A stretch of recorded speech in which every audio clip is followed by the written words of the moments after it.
Support ইনবক্সে অনেক report এসে জমা হয়ে থাকে। আপনারা অনেকেই চিন্তা করেন যে এই রিপোর্টগুলো আপনারা সরাবেন কিভাবে। চলুন দেখিয়ে দিচ্ছি কিভাবে আপনারা এই রিপোর্টগুলো সরাতে পারবেন। এই যে একটা রিপোর্ট, এই যে একটা রিপোর্ট, এই যে উপরে দেখেন এই যে থিংস ইউ রিপোর্টেড, ওকে, যেগুলো রিপোর্ট আপনি করছেন সেই রিপোর্টগুলো আপনারা কিভাবে রিমুভ করবেন আজকের এই ভিডিও থেকে জানতে পারবেন। স্ক্রিনে থেকে খেয়াল করুন, সর্বপ্রথম আপনারা চলে আসবেন এই যে হেল্প এন্ড সাপোর্ট নামের একটা অপশন আছে, এই অপশনটার উপর ট্যাপ করবেন। ট্যাপ করার পর নিচে আপনারা অপশনটা দেখতে পাচ্ছেন সাপোর্ট নামের যে অপশনটা দেখা যাচ্ছে এটার উপর আবার ট্যাপ করবেন। ট্যাপ করার পর একটু স্ক্রল ডাউন করে নিচে আসবেন, দেখবেন এখানে লেখা আছে এই যে অপশনটা দেখতে পাচ্ছেন থিং ইউ রিপোর্টেড, ওকে, এই অপশনটার উপর আবার ট্যাপ করবেন। দেখেন এই যে তীরের মাথাটা আছে, তীরের মাথাটায় ক্লিক করবেন। তীরের মাথাটায় ক্লিক করলে যে অপশনটা আসবে যে সি অপশন, এটার মধ্যে ট্যাপ করবেন।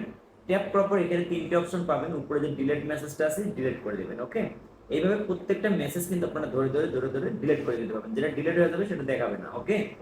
তো এই যে সি অপশন, এই যে ডিলিট, এই যে ডিলিট, এইভাবে আপনারা একটা একটা করে সবগুলো করে নেবেন। দেখেন আমি রিমুভ করে দিচ্ছি সবগুলো, দেখতেই পাচ্ছেন আপনাদের চোখের সামনে আমি কিন্তু নো রিপোর্ট ফাউন্ড করে ফেললাম, সমস্ত রিপোর্টগুলোকে ডিলিট করে দিলাম। এইভাবে আপনাদের সাপোর্ট ইনবক্সটা আপনারা খালি করে ফেলবেন। আর এই ধরনের কাজগুলো যদি আপনারা শিখতে চান আমার ইউটিউব চ্যানেলের সাথে যুক্ত হয়ে যাবেন। এই ভিডিওর কমেন্ট বক্সে আমার ইউটিউব চ্যানেলের লিংক দেওয়া থাকবে।